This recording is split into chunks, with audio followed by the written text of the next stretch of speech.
But in my own case, I think that the greatest injustice that I'd like lawmakers to consider is that the investment value of those who purchased earned purchasable time in our retirement package has changed dramatically when we get shifted to Schedule B.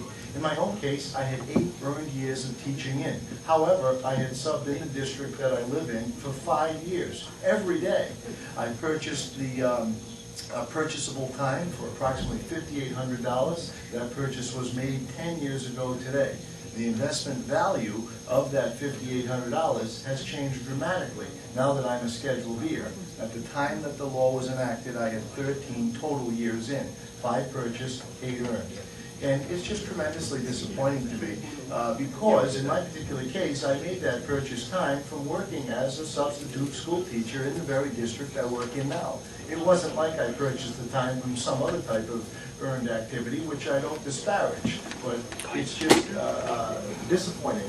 The other point I'd like to mention is that when we look at the notion of the Schedule B'er and upwards of 37-year career, we have to note that the burden of paying for these teachers at top step gets shifted to these 37 districts that currently operate in Rhode Island. And in particular, we should note that Rhode Island has a high density of top step teachers as it is already. We will be the national leader in that very soon, because who could afford to retire at the current Schedule B rate? I'd like you to consider those 2 points, and above all, thank you for listening to me, my colleagues. Thank you, Ken. Who would like to go ahead? My name is Gennaro Ferraro, and I'm a science teacher at Burrillville High School. This affects the changes that occurred in 2005, affects me personally and professionally. And being last year one of the 3 state finalists for Teacher of the Year, I think it's very important to bring out the points that make the future of the profession very unstable for the future. In agreeing with my colleague Kevin, in terms of more local tax burden, that would be, in my case, 8 additional years that I would have to be paid at top step.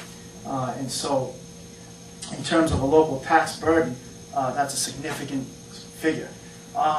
The Schedule B format was passed when I already had 9 years into the vesting system.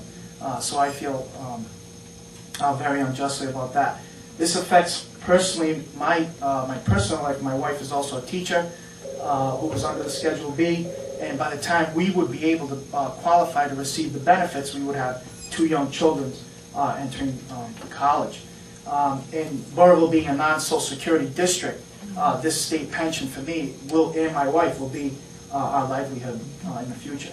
And again, to agree with Mr. Pirtle and Mr. Lally, you know, this is not going to attract the best and the brightest to continue our profession that we love and enjoy every day. It will probably lure teachers to go into Connecticut and Massachusetts for something, you know, that the benefits will be better later on if they were to jump ship and go to a different state. So overall, I think personally it affects me, and it also affects the profession in a negative way. Thank you. Thank you very much. My name is Bob DeLellis. I teach in Burrillville also. Live in Coventry. Everything's pretty much has been said, but in addition, in my case, I was hired in 1995 as a 2/5 teacher. Obviously, the 95 to 2005, the cutoff for the 10 years, it doesn't make me a 10-year teacher. It makes me, after the purchased years, probably about a 9.5-year teacher.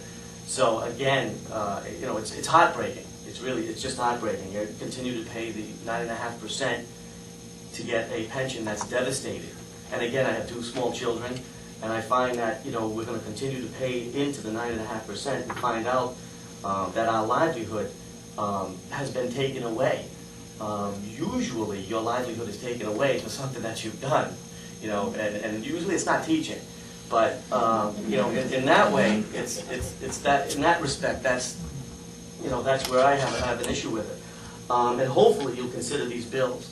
I think it's a minimal cost, I believe, for the 5312, also the 5347, the property right, and also the vesting for 5, as far as the money that you're going to get down the road. Again, I'm from Coventry. I mean, we had a school that was closed, you know, because of and we had a high tax rate. Now we're going to say that we have to pay this, this tax rate up until for the teachers who are going to stay for another 10 years at top step, when you can incorporate new teachers at a cost save. So hopefully you'll hear our pleas and pass these bills. Thank you. Thank you very much for your time.